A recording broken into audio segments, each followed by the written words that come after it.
Hello friends, welcome to my channel take care pharma. मैं सुष्मिता। आज हम पढ़ेंगे फिजिकल फार्मास्यूटिक्स सेकेंड, जो कि बी फार्म फोर्थ सेमेस्टर का सब्जेक्ट है, जिसमें कि हम पढ़ेंगे प्रॉपर्टीज़ ऑफ कोलाइड्स। ठीक है, तो प्रॉपर्टीज़ ऑफ कोलाइड्स जो होती हैं बेसिकली 4 टाइप्स के होते हैं। पहला हमारा फिजिकल होता है, जो कि इतना इम्पॉर्टेंट नहीं है, जर्नली आपको समझना होगा, जो कि नोट्स में मिल जाएंगे। मैं भी अपलोड करूँगी तो आपको समझ में आ जाएगा। बहुत इजी है, फिजिकल प्रॉपर्टीज़ में कुछ भी उतना ज़्यादा नहीं है। फिर हमारी नेक्स्ट प्रॉपर्टी आती है ऑप्टिकल प्रॉपर्टी। ऑप्टिकल प्रॉपर्टी फिर सेकेंड हमारी आती है काइनेटिक प्रॉपर्टी। थर्ड हमारी आती है इलेक्ट्रिकल प्रॉपर्टी, जिसमें कि ऑप्टिकल प्रॉपर्टी, ऑप्टिकल का मतलब है कि लाइट के रिफ्लेक्स में। ठीक है, लाइट के रिस्पेक्ट में हम प्रॉपर्टीज़ पढ़ेंगे, जिसमें कि हम अल्ट्रा माइक्रोस्कोपी पढ़ेंगे, इलेक्ट्रॉन माइक्रोस्कोपी पढ़ेंगे, टिंडल इफेक्ट पढ़ेंगे, लाइट स्कैटरिंग पढ़ेंगे। फिर नेक्स्ट हमारी आती है काइनेटिक प्रॉपर्टीज़। काइनेटिक से वर्ड से ही हमें ये पता चल रहा है, काइनेटिक मतलब कि मोशन। ठीक है, मूवमेंट से। तो इसमें हम क्या पढ़ेंगे? ब्राउनियन मूवमेंट पढ़ेंगे, डिफ्यूजन पढ़ेंगे, सेडिमेंटेशन पढ़ेंगे और विस्कोसिटी पढ़ेंगे। फिर नेक्स्ट हम पढ़ेंगे जो कि लास्ट प्रॉपर्टी हमारी इलेक्ट्रिकल प्रॉपर्टी। इलेक्ट्रिकल प्रॉपर्टी मतलब इलेक्ट्रिसिटी, मतलब इलेक्ट्रिसिटी का मतलब कि चार्जेस के प्रोवाइड करा के फिर हम उसका मोशन और उसका प्रॉपर्टीज सारी देखेंगे, जिसमें हम देखेंगे इफेक्ट ऑफ इलेक्ट्रोलाइट। अगर हम किसी भी कोलाइडल सॉल्यूशन में इलेक्ट्रोलाइट ऐड करते हैं तो क्या इफेक्ट पड़ता है। इलेक्ट्रिकल डबल लेयर, अगर इलेक्ट्रिकल मतलब इलेक्ट्रिक जैसे कैटायनिक है, एनायनिक है, अगर कोलाइड में अगर वो डबल लेयर अगर लेयरिंग फॉर्म करता है तो उसके क्या इफेक्ट होते हैं। प्रोटेक्टिव कोलाइड्स और गोल्ड नंबर। ठीक है फ्रेंड्स, मैं इसमें कोशिश करूँगी कि ज़्यादा से ज़्यादा मैं कवर कर सकूँ इस वीडियो में। अगर नहीं हो पाएगा कवर तो मैं नेक्स्ट वीडियो में जो रिमेनिंग रह जाएगा उसका मैं आपको वीडियो बना के दे दूँगी, क्योंकि ये वीडियो बहुत ज़्यादा लंबी हो जाएगी। इसलिए मैं कोशिश करूँगी कि शॉर्ट वीडियो बनाऊँ और आपको समझ में भी आ जाए। तो हम पहली प्रॉपर्टी की बात करेंगे, जो कि है ऑप्टिकल प्रॉपर्टी। जैसे कि मैंने आपको बताया, ऑप्टिकल मतलब लाइट के रेफरेंस में। ठीक है, तो जैसे कि हमारा ये कोलाइडल सॉल्यूशन है, ये हमारा सॉल्यूशन है कोलाइडल सॉल्यूशन, जिसमें छोटे छोटे कोलाइड पार्टिकल्स हैं। लाइट, जब भी हम कोई लाइट को पास कराते हैं इस सॉल्यूशन से, तो उस लाइट के रिफ्लेक्शन से, लाइट के इमेज से कुछ प्रॉपर्टीज़ जो होती हैं वो हम उनको जानते हैं, वो ऑप्टिकल प्रॉपर्टीज़ होती हैं।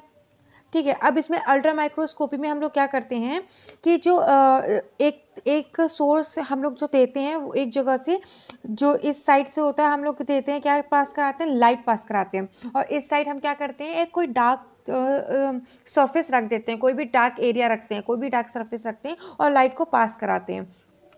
जब हम लाइट को पास कराते हैं तो हमें क्या मिलते हैं? उसकी प्रॉपर्टीज़ मिलती हैं। ठीक है फ्रेंड्स, फिर हम क्या क्या पढ़ेंगे? हम नेक्स्ट पढ़ेंगे कि इलेक्ट्रॉन माइक्रोस्कोपी। इलेक्ट्रॉन माइक्रोस्कोपी में बेसिकली कुछ नहीं पढ़ना है हमें। इलेक्ट्रॉन माइक्रोस्कोपी के हेल्प से क्या करना है? इलेक्ट्रॉन माइक्रोस्कोपी से हेल्प से हमें प्रॉपर्टीज़ को जानना है। मतलब हम लोग नॉर्मली 1 नैनोमीटर से 1000 नैनोमीटर 1 नैनोमीटर से 10 नैनोमीटर के रेंज में हम जो कोलाइडल पार्टिकल्स होते हैं उनकी रेंज में हम इलेक्ट्रॉन माइक्रोस्कोपी करते हैं। सारे सब कुछ आपको नोट्स में मिल जाएगा। बहुत इजी टॉपिक है, कुछ समझ में इतना कोई टेंशन लेने वाली ज़रूरत नहीं है। ठीक है, नेक्स्ट हमारा टॉपिक है फ्रेंड्स, हम नेक्स्ट पढ़ेंगे टिंडल इफेक्ट। टिंडल इफेक्ट क्या होता है? बहुत बेसिक कॉन्सेप्ट से हम समझेंगे कि टिंडल इफेक्ट होता क्या है। तो टिंडल इफेक्ट क्या होता है? जब भी कभी आप लोग देखते होंगे कि आप कोई एक रूम में बैठे हैं गर्मियों के टाइम में, या धूप जब निकली होती है तब जब आप किसी रूम में बैठे होते हैं, तो जो खिड़की से सूरज की जो किरणें आती हैं, जो रोशनी आती है, जो लाइट आती है, हम उसमें देखते होंगे कि एक लाइन सी लाइट आती है, तो उसमें कुछ डस्ट जो पार्टिकल्स होते हैं वो स्कैटर करते हैं, वो बहुत मूवमेंट करती हैं, वो हमें विजिबल होते हैं, वो दिखते हैं हमें खाली उतने ही जोन में। तो उस फिनोमिना, उसको क्या कहते हैं? टिंडल इफेक्ट कहते हैं। ये हमारे एक टिंडल साइंटिस्ट हैं, उन्होंने ऑब्जर्व किया था, उन्होंने ये हमारा इफेक्ट दिया है, टिंडल इफेक्ट। ठीक है फ्रेंड्स, इसमें हम यही देखते हैं जब कि जैसे हमने एक पर्टिकुलर जोन में जो पार्टिकल्स, जो कोलाइड का प्रॉपर्टीज़ हैं, उनकी मूवमेंट है, हम वो देखते हैं। ठीक है फ्रेंड्स, सबसे इम्पॉर्टेंट जो प्रॉपर्टीज़ हम क्या देखते हैं, एस्टिमेट करते हैं पार्टिकल साइज को, एस्टिमेट करते हैं पार्टिकल शेप को, एस्टिमेट करते हैं पार्टिकल इंटरैक्शन को, उसकी प्रॉपर्टीज़ का, उसका नेचर को हम जानते हैं। हम क्या इसमें पर्टिकुलर एक रीज़न में देखते हैं जिस रीज़न में लाइट पास हो रही होती है। जैसे कि हम इसमें देखेंगे इतने रीज़न में हमारी लाइट पास हो रही है, तो इतने रीज़न में ही हम देखेंगे। तो इतने रीज़न में लाइट पास हो रही है, कोलाइडल पार्टिकल्स जो होते हैं वो क्या करते हैं, वो एनर्जी को प्रोड्यूस करते हैं, एनर्जी इमिट करते हैं, अपने लाइट को उससे एब्जॉर्व होके उतने एरिया में चमकते हैं और उनसे हमें उनकी प्रॉपर्टीज़ का पता लगता है।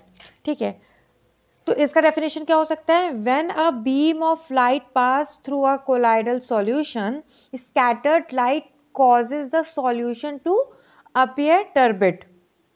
ठीक है, इसकी importance of light scattering measurement हो सकता है, एस्टिमेशन ऑफ पार्टिकल साइज, जैसे कि अभी मैंने आपको बताया, estimation of particle shape, estimate particle interaction etcetera. Next हम पढ़ेंगे लाइट स्कैटरिंग। लाइट स्कैटरिंग इसी का है कि अब जैसे हम लोग देखते हैं कि सूरज की जब किरणें पड़ती, जैसे ये सूरज की किरणें पड़ी तो इतनी दूर पे हमें क्या दिखाई देंगे, कोलाइट पार्टिकल्स दिखाई देंगे। ठीक है, तो उतनी ही दूर क्यों दिखाई देते हैं हमें, और एरिया का क्यों नहीं, और रीजन का लाइट बिना लाइट के मतलब क्यों नहीं दिखाई देते हैं। तो इसका बेसिक फिनोमेना यही है, लाइट स्कैटरिंग की वजह से जितनी एरिया में लाइट जाएगी उतने एरिया का ही दिखेगा, उसके बाद का नहीं दिखेगा। कैसे दिखेगा, जैसे लाइट इस कोलाइड पार्टिकल से टकराई, फिर ये इमिट करेगी, फिर ये इससे टकराएगी, फिर ये इमिट करेगी, फिर दूसरे से टकराएगी, फिर ये इमिट करेगी, फिर ये तीसरे से टकराएगी, फिर ये इमिट करेगी। तो ऐसे लाइट क्या करती है, इमिट होती है। तो सबसे मतलब लाइट स्कैटरिंग का क्या उसको मतलब इसका क्या कह सकते हैं, इसका डेफिनेशन क्या लिख सकते हैं, तो इसका डेफिनेशन लिख सकते हैं, true solution do not scattered light and appearance clear but collide dispersion contain opaque particles that do scattered light and thus appear turbid।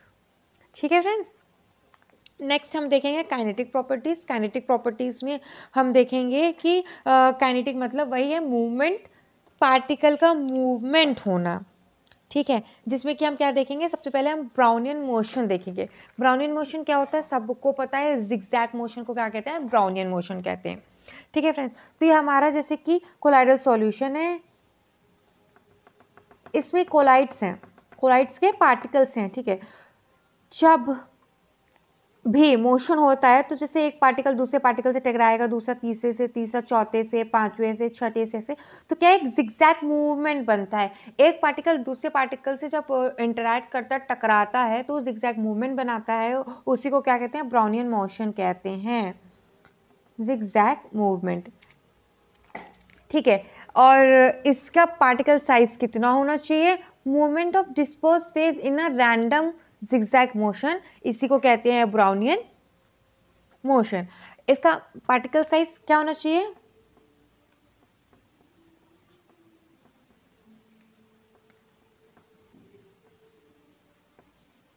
ठीक है, लेस देन 5 माइक्रोमीटर होना चाहिए। ठीक है, collision of disperse phase particle with molecule of dispersion medium इसमें होता है। ठीक है, जिसमें कि पार्टिकल होते हैं are more by the movement develop of thermal energy due to collision. जब कोलिजन होते हैं, एक पार्टिकल दूसरे पार्टिकल से जब टकराता है तो क्या करता है, थर्मल एनर्जी प्रोड्यूस करता है। ठीक है, जिसे डेल्टा जी से करते हैं और डेल्टा जी इक्वल्स टू 0 रखते हैं, एग्रीगेट पार्टिकल्स को हम डिनोट करते हैं। ठीक है, फिर सब कुछ आपको नोट्स में मिल जाएगा। सबसे अच्छा इसका एग्जाम्पल ऐसे हो सकता है, जैसे जब हम वेलोसिटी इंक्रीज करते हैं तो पार्टिकल साइज इंक्रीज करते हैं। ठीक है फ्रेंड्स, तो वेलोसिटी इंक्रीज करते हैं। ठीक है, अब हम देखेंगे डिफ्यूजन। डिफ्यूजन जैसे हमें पता ही है कि हाई कंसंट्रेशन से जब लो कंसंट्रेशन में पार्टिकल मूव करते हैं तो उसको डिफ्यूजन कहते हैं, जिसमें कि हम फिक्स लॉ भी पढ़ेंगे। कौन सा लॉ पढ़ेंगे, डिफ्यूजन में हम पढ़ेंगे फिक्स लॉ, फिक्स का फर्स्ट लॉ, जिसमें क्या बताया था, dm upon dt is equals to da dc upon dx, जहाँ पे dm dc अपॉन dx ये क्या है, कंसंट्रेशन ग्रेडियंट है। कभी भी डिफ्यूजन जब होता है तो एक अलॉन्ग द कंसंट्रेशन ग्रेडियंट होता है, हाई कंसंट्रेशन से लो कंसंट्रेशन रीजन में मूवमेंट करते हैं पार्टिकल्स का, तो dc/dx क्या हो गया, कंसंट्रेशन ग्रेडियंट हो गया। d क्या है हमारा, डिफ्यूजन कोफिशिएंट है, यहाँ पे d जो है वो डिफ्यूजन कोफिशिएंट है। a हमारा है क्रॉस सेक्शनल एरिया, ठीक है फ्रेंड्स। dm हमारा क्या है, this dm is was molecular mass of particles and dt is stand for time, कि कितने टाइम में डिफ्यूजन हो रहा है, ठीक है फ्रेंड्स। अब हमारा नेक्स्ट इसमें आता है सेडिमेंटेशन। सेडिमेंटेशन हमारा क्या है, the settling of particle due to gravity. Gravity के वजह से जो सेटलिंग ऑफ पार्टिकल्स होते हैं, जो हमारे पार्टिकल्स होते हैं, जैसे कि ये हमारा वो है कोलाइडल सॉल्यूशन है, तो ये एक टाइम ऐसा आएगा कि ये नीचे सेटल हो जाएंगे, मतलब नीचे बैठने लगेंगे। और ये किस पे डिपेंड करेगा, हमेशा जो कोलाइडल जो हमेशा हम क्या कोलाइडल क्या बनाते हैं, बहुत छोटे मतलब पार्टिकल्स का बनाते हैं, तो बहुत छोटे पार्टिकल्स होते हैं तो वो बहुत देर में बैठेंगे, और जितने बड़े पार्टिकल्स होंगे वो जल्दी बैठ जाएंगे। तो इनका साइज पे डिपेंड करता है, बेसिकली पता है आप लोगों को। तो इस पर इसका क्या, अगर रेट ऑफ सेडिमेंटेशन ज़्यादा होगा, जल्दी से बैठेगा, तो अनस्टेबल सॉल्यूशन होगा। क्या होगा, अनस्टेबल होगा। और जब रेट ऑफ सेडिमेंटेशन कम होगा तो जो सॉल्यूशन होगा, जो कोलाइडल सॉल्यूशन होगा, वो स्टेबल होगा। अनस्टेबल कब होगा, जब रेट ऑफ सेडिमेंटेशन ज़्यादा होगा, तो पार्टिकल्स जल्दी बैठेंगे, और जल्दी जब नीचे बैठ जाएंगे, ये जल्दी बैठ जाएंगे, तो क्या होगा, ये सॉल्यूशन होगा अनस्टेबल होगा, ठीक है। तो सेडिमेंटेशन सिंपल से यही है कि पार्टिकल्स का क्या करना है, सेटल आउट हो जाना, नीचे बैठ जाना ड्यू टू ग्रेविटी। और इसका पार्टिकल साइज कितना होना चाहिए, लेस देन 0.5 माइक्रोमीटर, ठीक है। तो हम इसको कैसे लिख सकते हैं, as small particle size less than 0.5 micrometer, Brownian motion is significant and tend to prevent sedimentation due to gravity and promote mixing. So we provide ultra centrifugation which provide stronger force, so promote sedimentation in a measurable manner. जो कि हमारा दो type का होता है, stable होता है collide और अनस्टेबल कोलाइड्स होते हैं, ठीक है। स्टेबल कोलाइड जैसे कि मैंने अभी बताया कि स्टेबल क्या होगा, कि जो पार्टिकल्स होते हैं इनसॉल्युबल होते हैं, और वो क्या करते रहते हैं, स्कैटर्ड करते रहते हैं, वो सेटल आउट नहीं करते हैं, वो सेडिमेंट आउट नहीं करते हैं। और अनस्टेबल में क्या होता है, तो पार्टिकल क्या होते हैं, सेटल कर जाते हैं बॉटम में, ठीक है। जिसका पार्टिकल साइज होता है जो ये स्टेबल कोलाइड होता है, जो इनसॉल्युबल पार्टिकल्स होते हैं, इनका अगर मैंने भी बताया ना कि पार्टिकल साइज अगर बहुत छोटा होगा तो वो जल्दी नहीं बैठेगा। तो पार्टिकल साइज कितना होना चाहिए, 1 नैनोमीटर से 1000 नैनोमीटर। मैंने इसके पहले वाले लेक्चर में आपको बताया था कि कोलाइड का साइज क्या होना चाहिए, 1 नैनोमीटर से 1000 नैनोमीटर होना चाहिए, तो वो जल्दी से सेटल आउट नहीं होंगे। इसमें हम कौन से इक्वेशन पढ़ेंगे, स्टोक इक्वेशन पढ़ेंगे। ये ज़रूर, ये सब इक्वेशन ये ज़रूर देख के जाइएगा, 2-2 मार्क्स में पूछ लिए जाते हैं। हम लोग इसमें स्टोक इक्वेशन भी पढ़ेंगे। नेक्स्ट हमारा देखेंगे विस्कोसिटी देखेंगे। सीधा रिफ्लेक्शन ये है कि अगर हम विस्कोसिटी को बढ़ा देते हैं तो रेट ऑफ सेडिमेंटेशन क्या होता है, घट जाता है। कैसे घट जाता है, जब हम विस्कोसिटी बढ़ा देते हैं तो जो पार्टिकल्स होते हैं वो सेटल आउट नहीं हो पाते हैं, जल्दी से सेडिमेंट आउट नहीं हो पाते हैं, तो क्या करते हैं, वो रेट ऑफ सेडिमेंटेशन को कम कर देते हैं, ठीक है। जिसमें कि हम लोग क्या देखेंगे, मॉलिक्यूलर वेट अगर डिक्रीज करेंगे तो विस्कोसिटी क्या होगी, डिक्रीज कर जाएगी। शेप ऑफ द पार्टिकल पे भी डिपेंड करता है विस्कोसिटी की, size of particle of course depend करता है, और एफिनिटी ऑफ डिस्पोज फेस्ड, ठीक है। ये सारे जो फैक्टर्स हैं वो इफेक्ट करते हैं विस्कोसिटी का। आपको सब कुछ नोट्स में मिल जाएंगे, आपको परेशान नहीं होना है। फिर हम नेक्स्ट हमारा जो है वीडियो बहुत लंबी हो जाती है, खाली मैं आपको शॉर्ट फॉर्म में इतना बता देती हूँ कि इलेक्ट्रिकल प्रॉपर्टीज़ क्या होती है। इलेक्ट्रिकल प्रॉपर्टीज़ जैसे कि मैंने बताया आपको, चार्जेस के थ्रू जो होती हैं प्रॉपर्टीज़, उनको इलेक्ट्रिकल प्रॉपर्टीज़ कहते हैं। इफेक्ट ऑफ इलेक्ट्रोलाइट्स का क्या होता है, इलेक्ट्रोलाइट्स हम जब डालते हैं तो रेट ऑफ सेडिमेंटेशन क्या होता है, डबल लेयर क्या होता है, ये सब आपको नेक्स्ट वीडियो में बताएंगे क्योंकि ये इंपॉर्टेंट है। और काइनेटिक प्रॉपर्टीज़ और इलेक्ट्रिकल प्रॉपर्टीज़ मोस्ट इंपॉर्टेंट है, जो कि पेपर में पूछने की संभावना काफ़ी ज़्यादा रहती है।